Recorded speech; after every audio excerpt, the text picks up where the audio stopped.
நாமக்கல் நகரின் சிறந்த autonomous engineering college Selvam college of technology.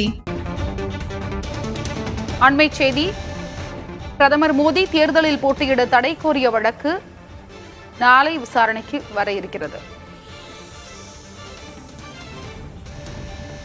கூடுதல் விவரங்களை வழங்குவதற்காக செய்தியாளர் நிரஞ்சன் இணைப்பில் இருக்கிறார். நிரஞ்சன், நாளை விசாரணைக்கு வர இருக்கிறது, அதனுடைய கூடுதல் விவரம் என்ன?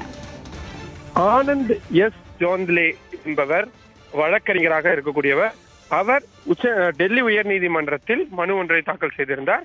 அதில் உத்தரப்பிரதேசத்தின் பிலிபிட்டில் கடவுளின் மீதாகவும் வழிபாட்டு தலங்களை காப்பாற்றுவதற்காகவும் தனக்கு வாக்களிக்க வேண்டும் என்று பிரதமர் நரேந்திர மோடி பேசியதாகவும், இது தேர்தல் நடத்தை விதிமுறைகளுக்கு எதிரானது என்பதால் பிரதமர் நரேந்திர மோடியை அடுத்த 6 ஆண்டுகளுக்கு எந்த ஒரு தேர்தலிலும் போட்டியிட மறுப்பு தெரிவிக்க வேண்டும், தடை விதிக்க வேண்டும் என்று அந்த மனுவில் கோரியிருந்தார்.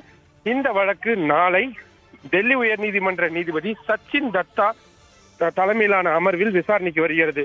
இந்த சச்சின் தத்தா தான் தேர்தல் சம்பந்தமான வழக்குகளை விசாரிக்கக்கூடிய நீதிபதியாக இருக்கிறார். நமக்கு நினைவிருக்கும், நாம் தமிழருடைய அந்த கரும்பு விவசாய சின்னம் தொடர்பான வழக்குகளை விசாரித்தவர் இந்த நீதிபதி தான் என்று சொன்னால் நமது நேயர்களுக்கு எளிதாக கனெக்ட் செய்து கொள்ள முடியும். நாளை அந்த அமர்வில் தான் பிரதமர் நரேந்திர மோடி அடுத்த 6 ஆண்டுகளுக்கு தேர்தலில் போட்டியிட தடை விதிக்க கோரி தொடரப்பட்ட மனு மீதான விசாரணை நடைபெறுகிறது.